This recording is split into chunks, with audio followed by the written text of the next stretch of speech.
Hey everybody, it's Rob from Flailthroughs. This is Gundam Battle Operation 2, and this is a request from Thomas, who wanted the Psycho Zaku Mark II in the colors of the Atlas Gundam.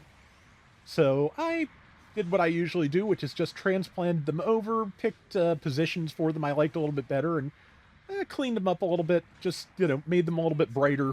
I tend to do that. I like bright colors. I can't lie. You know, I got into this through the first Gundam, which stars a very bright red, white, blue, and yellow robot. So, yeah, it's a thing. But yeah, Psycho Zaku Mark II is a raid. It is a really strong raid. It is one of the few that has 4-hit melee combos. And it has 2 melee weapons, so it can keep them going a very long time, basically as long as it has boost. And it has a heavy attack, so on top of which it has a grenade that stuns, it has the rotating bazooka, it has pretty much everything. So it is, it's a little bit fragile as melee raids can be, but, it has to have a weakness somewhere, and that is it.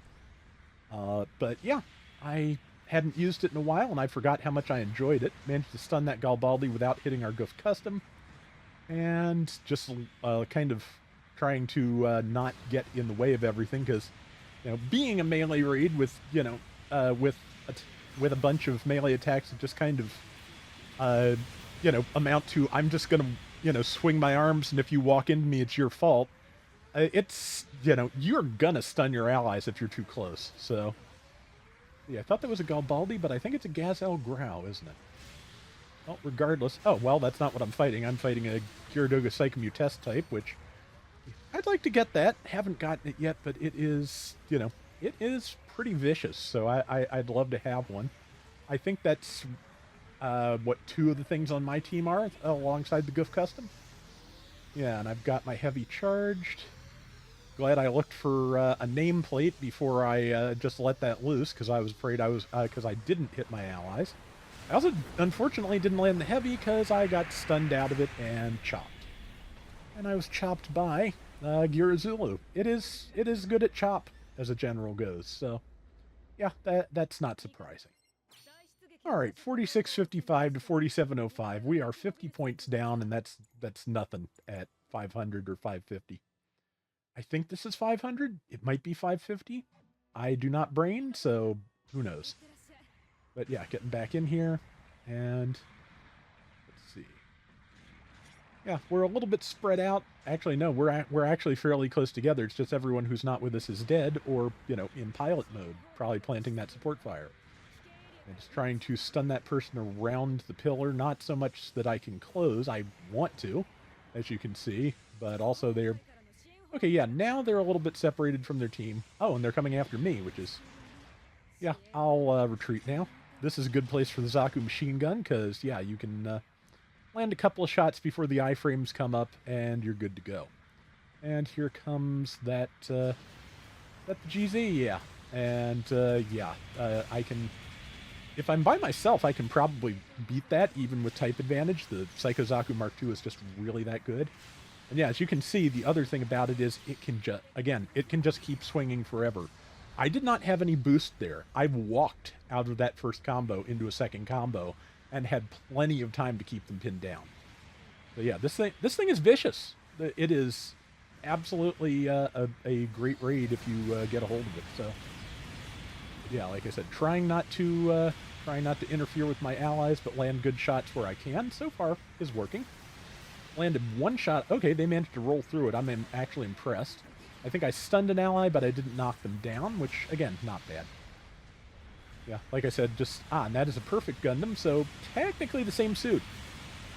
The perfect Gundam was just, I believe, disguised as a Gundam using the internals of the Psycho Zaku Mark II, so not a bad deal there. But yeah, 9670 to 6185. And yeah, 6185.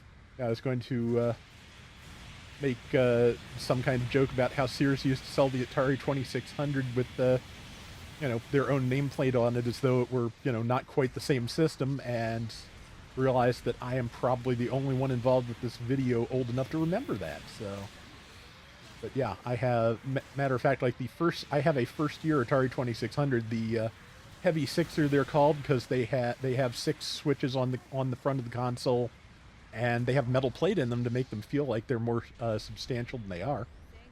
And yeah, they weigh a ton, and it's a Sears Telegames model. Otherwise, totally identical to the very earliest 2600s. I'll have to get a working joystick from one of those because like the first I got my 2600 like much later. After a good couple of revisions, I got the all black model that still was in the shape of the original. So by then they'd started making the joysticks cheaper, but also less prone to failure, honestly. And the first one, the original was actually centered by springs, whereas the later ones were just centered as much as they were by the shape of the housing and the rubber coating for the stick. So yeah, definitely a cheaper solution, but the springs were prone to failure again, so not the worst news. I'd just like to handle one of the originals to see what it felt like in good shape. Yeah, bunching up is good advice here. We do kind of need to pull it together because we've got 2 minutes left and we're down just a tiny bit. And I'd like to leave it a tiny bit. Yeah, I was going to jump up and go after that person who dropped, but they dropped, so I decided to just pull back, try and land a shot somewhere and pull back. Stunned them with the cracker. Don't know if I stunned any allies too, but that was, it is a 550 room, so I think that makes... Is this the level 2 Psycho Zaku? I think it is, but, yeah, I'm going to send sorry now that we're done smacking things. I did manage to get a couple of things in there at least, which, if you're going to just absolutely go for it in the middle of something, and got another one there, then, yeah, just make sure it's worth it. But, best of all, just try not to knock your team over. Just like, I saw an opportunity to get the lead back and hold it, and I wanted to take it, so... I don't know if that was the right move or not, but we do have the lead, and the round's almost over, so... And now, I am isolated here with a WereGundam heavy weapons type, which I can absolutely shred, as you can see. Especially if I can get to it before that Gundam gets to me. Perfect time for boost to come back. One of my teammates down there stunned it, which is even better. And now I'm just going to charge a heavy and throw it at somebody, hopefully. Like, okay, perfect Gundam stunned me. I did manage to roll through its great downswing, though. Like, to be honest, when we get to Gundam Battle Operation 3, which I figure we will one day, I kind of hope that most of the characteristics of the perfect Gundam get carried over to the RX-78 too, because it has abilities that you see the two using, the first Gundam using in the series, like firing while boosting. It has the downswing that Amuro uses in the first episode. It is a truly excellent representation of the Gundam, except it's a weird Thunderbolt thingy. I have nothing against those at this point, but yeah, I'd like the Grandpa Gundam to get its full suite of abilities too. But yeah, we pulled it off, and yeah, I think that looks pretty good. And got outscored by our, I think it's an Ars Jarja, 151,000 damage, but as you can see, I was close again. 136k, 7 kills, 2 deaths. I think that's pretty solid, so hope you enjoyed it, Thomas, and that is going to do it for today's Gundam Battle Operation 2. We'll be back soon with more. Till next time, everybody take care and have fun. Later! Speaking of self-centering joysticks, I got a cheap gamepad for my PS4 off of Amazon that supposedly has Hall effect joysticks. So, if so, that's magnetically self-centered, should not wear down, should always basically feel about as good as it does when you first take it out of the box.